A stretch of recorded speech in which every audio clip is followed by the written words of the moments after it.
بەناوی خدای گەورە سڵاوتان لەبی قوتابیان و خوێندکارانی خۆشەویست گەڕاینە وەلاتان بۆ ڕوونکردنەوە و ڕابەکردنی ئەپسۆد 4 بەناونیشانی The voyage گەشتی دەریاکە و دەچینە chapter 1 بەناونیشانی The voyage begins گەشتی دەریاکە دەست پێ دەکات.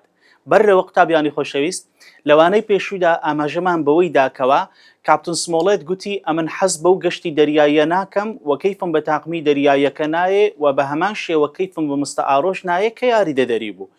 ئیدی لەو کاتانەدا دکتۆر لۆڤسی گوتی کاکە ڕوونکردنەوەمان بدێ مەبەستت چێت دەوێ ئەویش گوتی ئەمە سێ داواکاریم هەیە یا سێ مەرجم هەیە یا ئەوەتە جێبەجێکەن یا لێم گەڕن بچمەوە ناو مارومەنداری خۆم لە خۆتان کاپنەچی دیکە پیا بکەن. داواکاریەکانی یەکەمیان گوتی ئەو چەک و تەقەمەنیانە نابی لە شوێنی خۆیان بن بەڵکو دەبی لە بەشی پشتەوەی کەشتەکەی لەکن کابینەکەی یا لەژێر کابینەکەی بن.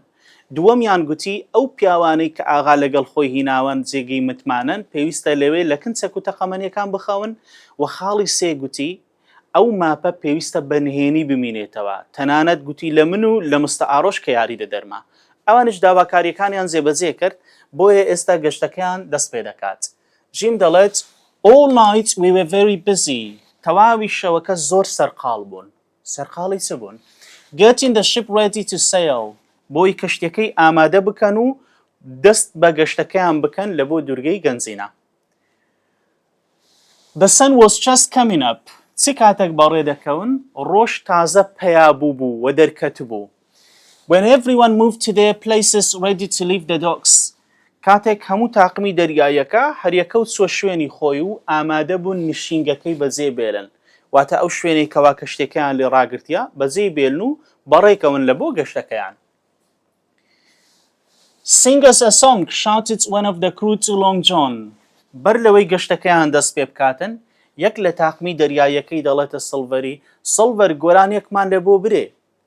یەکی دیکەشیان دەڵێت The old one cried another sailor. دەریاوانەکی دیکە دەرێ گۆرانی قەدیمەکەمان لۆ برێ گۆرانی کۆنەکەمان لۆ برێ. ئەوەش بەڕوونی نیشانی دەدا کە ئەوانە یەکدی دەناسن و برادرن پێشتر بەیەکەوە گەشتیان کردیا. پرسیارمان One of the crew asked Dash to sing a song when they lifted the heavy anchor of Hispaniola. یەک لە تاقمی دەریاکە داوای لە چێ کرد گۆرانیان بۆ برێ لەو کاتێکەوە بە خڵخڵۆکیان سوڕاند و قولابی لەنگەرگرتنی کەشتەکەیان بەرز کردەوە داوایان لە سڵڤەری کرد. بەڵێ وەڵامی ڕاست Long John Silver. And Long John Silver who was standing nearby سڵڤەریش کە لە نزیک وێن دەرێکە وەستا بوو started to sing the song I knew so well. ئەو گۆرانیەی گوت کە جیم زۆر بەباشی دەیزانی ئەو گۆرانی کە بە بەردەوامی بیلی بۆنز دەیگوتەوە یادی بەخێر لە ئادمیرال بینبۆی. لە گۆرانێکەدا سڵڤەر دەڵێت 50 men on the dead man's chest 15 پیاو لەسەر سندوقی دەریایی پیاوێکی مردوو کە ئەو وا دەرێت and then the whole crew sang تەواوی تاقمی دەریایەکە بە دوایدا دەرێنەوە Yo ho ho and a bottle of rum Yo ho ho بوتڵە شەرابێک. گوتمان پێشتر جیم ئەو گۆرانیە لەکوێ جێلێ بووە لە بیلی بۆنزی جێلێ بووە لە کاپتنی بۆیە دەڵێ I knew so well زۆر بەباشی دەمزانی. And at the last word لە کۆتاوشەدا واتە لە کۆتاوشەی گۆرانیەکەی The sailors pushed the capstan bars hard دەریاوانەکان بە توندی خڵخڵۆکەکەیان سوڕاند. بۆ چ دەی سوڕێنن بۆی ئەو قولابی لەنگەرگرتنە بەرز بێتەوە و دەست بە گەشتەکەیان بکەن. قوتابیانی خۆشەویست کاتێک کەشتی لەنگەر پێدەگیرێت واتە ڕادەگیرێتن ئەو قولابی لەنگەرگرتنە کە ئاسنێکی قورسە شۆڕ دەکرێتەوە ناخی زەوی بۆ ئەوی لەنگەر بە کەشتەکەی بگری و ئاو نەیبا بەولا بەولا نەڕوا. ئێستا کە بەڕێ دەکەون دەبی ئەو قولابی لەنگەرگرتنە بەرز بکەنەوە وەکو دواتر باسی دەکەین لە بەشی پێشەوەی کەشتەکەی دەبەستن و دەست بە گەشتەکەیان دەکەن. ئیدیکە لە هەر شوێنێک ڕایانگرت جارێکی دیکە دەبی شۆڕیکەنەوە. ئەوجە لە ڕێگەی سوڕانی کاپستن باس واتە خڵخڵۆکەکەیەوە دەی سوڕێن و ئەوە لە ناخی زەوی دێتە دەرێ ئەو قورسایە و دەست بە گەشتەکەیان دەکەن. The sailors pushed the capstan bars hard to بۆشایی دەریاوانەکان کاپستن بارەکەیان بە توندی سوڕاند بۆ ئەوەی چ بکەن بۆ ئەوەی دەست بە گەشتەکەیان بکەن بۆی قولابی لەنگەرگرتنەکە بەرز بیتەوە لە بەشی پێشەوەی بدەن و دەست بە گەشتەکەیان بکەن و کەشتەکە بزوڵێنن. دەڵێن to lift the heavy anchor بۆی ئەو قولابە قورسە ئەو ئاسنە قورسەی کە لە ناخی زەویە بەرزی بکەنەوە و گەشتەکەیان دەست پێ بکات. It was an exciting moment. جیم دەڵێت چرکە ساتێکی زۆر خۆش بوو. چ چرکە ساتێکی خۆش بوو؟ بەرزکردنەوەی ئەو کاپستن لە ڕێگەی سوڕانی کاپستن با بەرزکردنەوەی ئانکەرەکە واتە قولابی لەنگەرگرتنەکەەوە ئەو گۆرانی گۆتن و ئەو ئیشکردن و بەزم و ڕەزمەیەکەوە خەریکی ئامادەکارینە. And the song carried me back to the Admiral Benbow in a second. لە چرکە ساتێکدا ئەو گۆرانیە جیمی گەڕاندەوە میوانخانەی ئادمیرال بنبۆ واتە ئادمیرال بنبۆی بەبیر هاتەوە. ئەی بە دیاریکراوی چی بەبیر هاتەوە؟ And I seemed to hear the old captain singing too. بەبیری هاتەوە کە وەختی خۆی کاپتنن یادی بەخێر ئەو گۆرانیەی دەگوت. واتە کاتێک کەوا گۆرانیەکەی گوت سڵڤەر جیم هەم ئادمیرال بنبۆ ئینی بەبیر هاتەوە و هەم کاپتنیشی بەبیر هاتەوە چکە ئەو گۆرانیە کاپتن دەیگوت بۆیە بە دیاریکراوی کاپتنی بەبیر دێتەوە. When Long John Silver started to sing on board the Hispaniola, Jim remembered Dash. کاتێک سڵڤەر دەستی بە گۆرانی گوتن کرد لەسەر کەشتی هیسپانیۆلا جیم چی بەبیر هاتەوە؟ گوتمان ئادمیرال بنبۆ و هەروەها کاپتن. وەڵامی ڕاستمان The Admiral Benbow and Captain Bill. But soon the anchor was up. هەرزوو قولابی لەنگەرگرتنەکە ئاسنەکە بەرز بەوە. کە بەرز بەوە چیان لێ کرد and hanging at the bows لە بەشی پێشەوەی کەشتەکەیان قایم کرد. بەو واتە بەشی پێشەوەی کەشتەکە بۆ ئەوەی دەست بە گەشتەکەیان بکەن و ئێستا بەڕێ دەکەوێن. The sails started to fill with wind. چارۆگەکان هەموو پڕ بوون لە هەوا. چکە قوتابیانی خۆشەویست ئەو کەشتیانە چارۆگەدارن لە ڕێگەی باوە ئاراستە دەکرێن. کاتێک چارۆگەکان پڕ لە با دەبن و ئیدی بالەی دەداتن بە ژێرەی ئاراستەی ئەو بایی دەزوڵێت و دەڕوات. And before I could lie down for an hour's sleep, بەر لەوەی جیم سەرخەوەکی بشێنی و سعاتێکی بنوێتن The Hispaniola had begun her voyage to the island of treasure. هیسپانیۆلا دەستی بە گەشتەکەی لە بۆ دوورگەی گەنجینە کرد. واتە گەشتەکە دەستی پێکرد ئەوزە جیم لی پارداوە و سعاتێک دیارە خەوی لێکاتیا. جیم دەڵێت I'm not going to tell you every detail of that voyage. دەڵێ هەموو وردەکاریەکانی ئەو گەشتتان پێ ناڵێم بەڵام سێ زانیاریمان پێدەدا لەسەر گەشتەکەی. یەکەم The ship proved to be a good ship. کەشتێکە سەلماندی کەوا کەشتێکی زۆر باشە. ئەها وەختی خۆی کاپتن سمۆڵێت کە گوتی ئەمن حەز بە و گەشتەی ناکەم ئاغا گوتی ڕەنگە مەبەستت کەشتێکە بێ گوتی that I can't say since I haven't tried yet. گوتی ئەمن ناتانم بڵێم کەشتێکە خراپە چکە هێشتا هەوڵم نەدایە. کەواتە لێرەدا جیم دەرێ کەشتێکە سەلماندی زۆر باشە. The crew were experienced sailors. دەریاوانەکان هەموو دەریاوانی بە شارەزا و لێهاتوو بوون. And the captain certainly knew what he was doing. و کاپتنیش بە دڵنیاییەوە دەیزانی چ دەکا واتە کاپتن لێهاتوو بوو. کەواتە ئەو سێ زانیاری لەسەر گەشتەکەی جیم پێداین ئەوە بوو یەکەمیان گوتمان The ship proved to be a good ship کەشتێکە سەلماندی کەشتێکی باشە. The crew were experienced sailors دەریاوانەکان دەریاوانی لێهاتوو بوون و هەروەها The captain certainly knew what he was doing. کاپتن بە تەئکید دەیزانی چ دەکات و لێهاتوانە کارەکانی خۆی بەڕێوە دەبرد. Jim didn't tell every detail of the voyage, but he said that Jim هەموو وردەکاریەکانی گەشتەکەی پێ نەگوتین بەڵام گوتی کەوا کەشتێکە سەلماندی باشە و تاقمی دەریایەکە لێهاتوو بوون و کاپتن دەیزانی کە چ دەکا. کەواتە وەڵامی ڕاستمان دەڵێن both A and B. The ship proved to be a good ship. The crew were experienced sailors. But by the time we arrived at Treasure Island, جیم دەڵێت ئەو کاتێکەوە گەیشتینە دوورگەی گەنجینە 2 or 3 things had happened which I should tell you about. دووسێ شت ڕوویدا کە پێویستە پێتانی بڵێم. هەرچەندە تەقریبەن یەک دانیشتمان پێ دەڵێ جیم نە دوو نە سێمان پێ دەڵێ واتە کاتە گەیشتینە دوورگەکەی دووسێ شت ڕوویدا پێویستە زانیاریتان لەسەر بدەم. با بزانین چی ئەوەی پێمان دەڵێ. First, Mr. Arrow was worse than the captain had feared. دەرە سەرەتا مستە ئارۆ زۆر خراپتر بوو لەوەی کە کاپتن لی دەترسا. کاپتن لە چی مستە ئاڕۆی دەترسا؟ دەیگوت کابرایەکی باش دیارە. But he's too friendly to be a good officer. بەڵام زۆر نەرمونیانە زۆر هاوڕێیانە تەعامل دەکا. ئەوەش نایکاتە ئەفسەرێکی باش. چکە کۆنتڕۆڵی بەسەر تاقمی دەریایەکە نابی تاقمی دەریایەکە بە قسەی ناکەن. پێشبینیەکانی کاپتن سمۆڵەتی هەمووی وەکی خۆی دێنەرزی. جیم دەڵێت he had no طبعا دەرێ هەر خراپتر بوو لەوەی کە کاپتن لی دەترسا لەبەر چی he had no control over the crew and people did what they liked. هیچ کۆنتڕۆڵی بەسەر تاقمی دەریاییەکە نەبوو، خەڵکیش بە کەیفە خۆیان چیان دەکرد ئەنجامیان دەدا. پرسیارمان دەڵێت although Mr. Arrow was Dash, he didn't have control over Dash.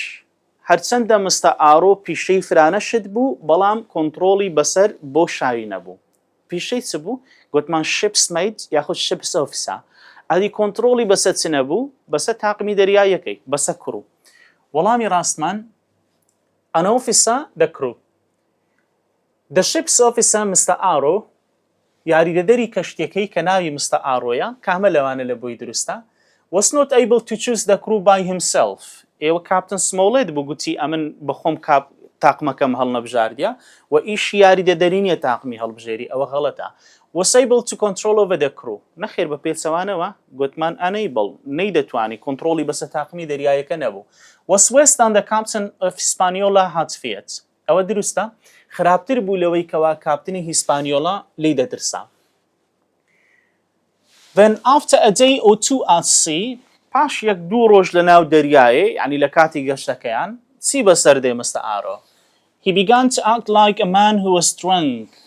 وەکو پیاوێکی سەرخۆش بە دەردەکەوت واتە سەرخۆش بوو.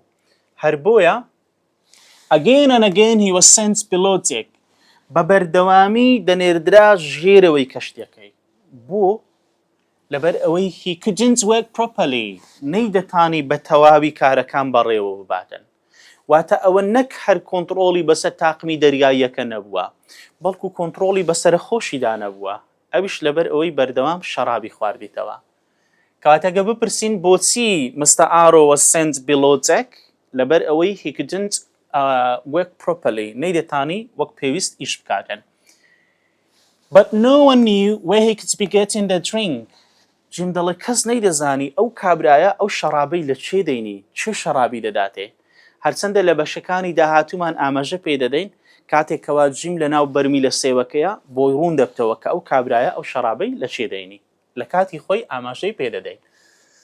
When Mr. Arrow started to act like a man who was drunk کاتێک Mr. Arrow وەکو پیاوێکی سەرخۆش بە دەرکەوت ئەی no one knew where he could be getting the drinks. بەڵێ ئەوە دروستە کەس نەیدەزانی ئەو کابرایە ئەو شەرابەی لە چێ دەینی. They sent him home because he couldn't work properly. They didn't send him home. نەیان ناردەوە ماڵێ بەڵکو below deck غەڵەت دەبی. Captain Smollett said that he would kill Silver. Captain Smollett گوتی ئەو سڵڤەری دەکوژیتن. ئەوە هیچ پەیوەندی بە کوشتنی سڵڤەری نییە لەو کاتی سەرخۆش بوو. The squire confessed that he was wrong and Smollett was right.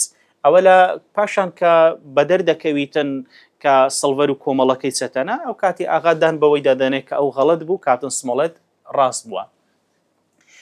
No one was very surprised or sad therefore. هەر بۆیە کەس تووشی غەمباری نەبوو کەس تووشی دڵدەنجی و سەرسامی نەبوو. کاتێک چی بەسەر هات Mr. Arrow. When one dark stormy night he disappeared and was not seen again. کاتێک لە شەوێکی زریانی و تاریکدا Mr. Arrow بزر بوو جارێکی کە نەبیندراوە واتە مردوو لە ناوچوو. بۆ کەس تووشی غەمباری نەبوو تووشی سەرسامی نەبوو لەبەوەی کابرایەک بوو هیچ ڕۆڵی نەبوو لەسەر کەشتیەکەی. ئێتو کاتێک ڕۆڵت نەبیتن کەسیش خەمت بۆ ناخوا بە لە دەستدانت واتە هەبوون و نەبوونی وەچی یەکدی بوو بۆیە کەس بۆی غەمبار نەبووە. بە تێڕوانینی کاپتن سمۆڵێتی چی لێ هاتیە Mr. Arrow. He must have fallen over the side of the ship, said the captain. Captain دەڵێ بە تەئکیدەوە هەبی و نەبی دەبی لە لاچی کەشتەکەی بەر بوو بیتەوە کەوتە ناو دەریایە و مردیە. طبعا لە بۆی سەرخۆش بووە بزانە لە لایەکی کەشتەکەی بەر بوویتەوە و ژیانی لەدەستدایە. During the voyage لە ماوەی گەشتەکەیاندا واتە لەو ماوەی کەوا لە ناو کەشتینە و بەرەو دوورگەی گەنجینە دەڕۆن I got to know Long John Silver and see him at work. جیم زیاتر سڵڤەری دەبینی و ئاشنایی لەگە پیادەکە و لە کاتی ئیشکردن چای بە سڵڤەری دەکەوی. ئەوجە سڵڤەر زۆر کەیفی بە جیمی دێتن. Although he only had one leg هەرچەندە سڵڤەر یەک قاچی هەبوو بەڵام he moved about on board with amazing ease بەڵام زۆر بە سانایی بە ئاسانی دەهات و دەچوو بەوەی کە گوتمان دارشەقەشی لە ژێر باڵی چەپی بوو ئیدی لە ڕێی ئەو دارشەقەیەوە بە ئاسانی هاتوچۆی دەکرد. The crew did what he told them to and seemed to like him. هەرچی بە تاقمی دەریایەکە بگوت باە جێبەجێیان دەکرد وە کەیفیشیان پێدەهات. قوتابیانی خۆشەویست لێرە و لە شوێنەکانی دیش بەڕوونی دیارەکەوە سڵڤەر گەورە و سەرکردەیانە هیچەتەکان هەر بۆیەشە ئاوا لە جوو ئەمدی سڵڤەری دانا. He was friendly to everyone. سڵڤەر لەگەر هەمووان ڕووخۆش بوو واتە تەعاملی خۆش بوو. ئەی بەبینینی چێ لە شوێ دڵخۆش بوو. And was always glad to see me in the galley. هەمیشە زۆر دڵخۆش بوو کاتێکەوە جیمی لە گاڵی دەبینی. قوتابیانی خۆشەویست گاڵی واتە مەتبەخ شوێنی چێشتلێنان لەسەر کەشتی واتە ئەو مەتبەخەی کە لە کەشتەکەی هەیە کە سڵڤەر گوتمان ئیشی دەکوکە لەسەر کەشتی ئیسپانیۆڵە. Which he kept very clean کە هەمیشە زۆر بە خاوێن و باوێنی ڕای دەگرت. پرسیارمان دەڵێت Silver was friendly to everyone and was always glad to see Dash. سڵڤەر لەگە هەمووان ڕووی خۆش بوو و زۆر دڵخۆش بوو بە بینینی فرانە کەسی. بە بینینی چێ و لەکوێ؟ بە بینینی جیمی لە گاڵی لە مەتبەخەکەی.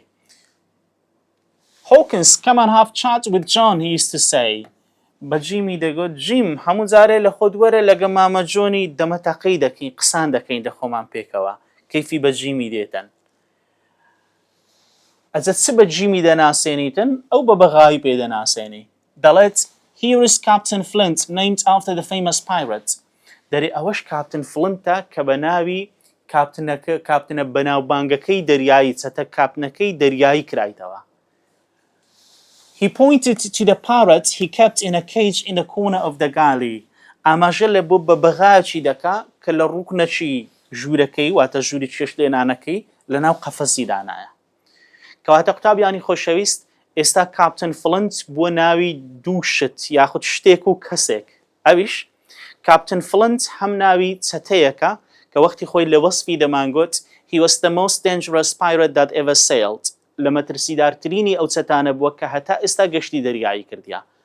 و هەروەها کاپتن سمۆلەت ناوی بە بەغایەکە a parrot یاخود Silver's parrot ناوی بە بەغایەکەی سڵڤەریە. پرسیارمان In a cage in a corner of the galley, Silver kept his Dash called Dash. لەناو ژووری چێشتلێنانەکەی لە ڕوکنەچی سڵڤەر چی دانابوو و ناوی چ بوو؟ واتە چی هەڵگرت بوو لەوێ ناوی چ بوو لە ناو قەفەزەکەی؟ گوتمان بە بەغایەک کە ناوی کاپتن فلنت بوو. Parrot بە بەغا کاپتن فلنت. Captain Flint was the name of Dash. Captain Flint ناوی چییە؟ ئەمە گوتمان ناوی دوو شتێ ئێستا بۆمان ڕوون بەوە. هەم کاپتن فلنتی چەتە و هەمیش بە بەغایەکەی سڵڤەری. وەڵامی ڕاستمان دەڵێن Both A and B. The man who gave the treasure map to Bill when he was dying. ئەو کابرایی کەوا کاتێک لە سەرە مرگ بوو نەخشەکەی بە بیلی بۆنزیدا. ئێوە فلنت بوو هەر فلنت دەکاتن فلنتی چەتە. Silver's parrot بە بەغاکەی سڵڤەری ئەوەش هەر دروستە. And the parrot used to say again and again. شتێک هەبوو کە بە بەردەوام ئەو بە بەغایە دووبارەی دەکردەوە. ئەویش چ بوو؟ Pieces of eight پارچەکانی هەشتی واتە بەردەوام ئەو قسەی دووبارە دەکردەوە. هەتا جۆن چی لێ دەکا سڵڤەر Until John threw a cloth over the cage. هەتا وەکو جۆن پارچە قوماشەشی فڕە دەداتە سەر قەفەزەکەی و بێدەنجی دەکاتن کڕی دەکاتن. ئەجە قسە بۆ جیمی دەکا سڵڤەر دەڵێتن It's been everywhere that old parrots. دەری ئەو بە بەغایە بەتەمەنە لە هەموو شوێنەچی بووە. ئەوە هیچەتەکان بووە لەگەر خۆیان بردیتیانە زۆر شوێنی واتە زۆر شوێنی بینیە. It says pieces of eight because سەبەبی ئەوەی دەڵێ پارچەکانی هەشتی لەبەر ئەوەیە چونکە ئەو ڕوونکردنەوەمان دەدات. It was there when the ships were pulled up from the seabed. دەڵێ ئەو بە بەغایە لەوێن دەرێ بووە کاتێک کەشتەکان لە قوڵایی دەریایە دەرهیندرانە. بەچە چیان تێدا بووە کەشتەکان؟ With 350,000 of those coins on board, explained the cook. دەڵێ کە 350,000 کۆین پارەی وایان تێدا بووە. ئەوە ڕوونکردنەوەی دەداتن سڵڤەر. قوتابیانی خۆشەویست لێرە لەبەر ئەوەی ئەمە کورتە چیرۆکمان هەیە بە پچڕ هەندێک ڕوودا و باسکرانە کە تەفاسیلی نەدرایە باس لەوەی دەکاتن کە لە سەردەمی خۆی ئەزە کشتی دەبی فڵنت و جەماعەتەکەی بیتن کەوا نقم بوونە و هەروها 350,000 کۆینیان تێدا بووە و ئەو بە بەغاش لەو کاتی لەوێن دەربووە. بەڵام هۆکارە سەرەکیەکەی بۆچی ژمارە 8 دەڵێتن بە گوێرەی ئەسڵی چیرۆکەکەی دەڵێ لەبەر ئەوەی ئەو پارانە هەموو پارەی هەشتی بوونە لە کاتی حسابات ژمارە هەشتیان زۆر گوتیە بۆیە ئەو بە بەغاش ئەو قسانە دووبارە دەکاتەوە. قوتابیانی خۆشەویست ئەوە بوو کۆتایی چاپتەر 1 بەناونیشانی The Voyage Begins لە ئیپسۆد 4. لەوانەی داهاتوومان پشتیوان بەخوای گەورە دەچینە چاپتەر 2 بەناونیشانی What I Heard in the Apple Barrel جێبیستی چی بووم لەناو بەرمی لە سێوەکەی. بە هیوام سوودتان وەرگرت بێ ئینشاءالله و خدا حافظ.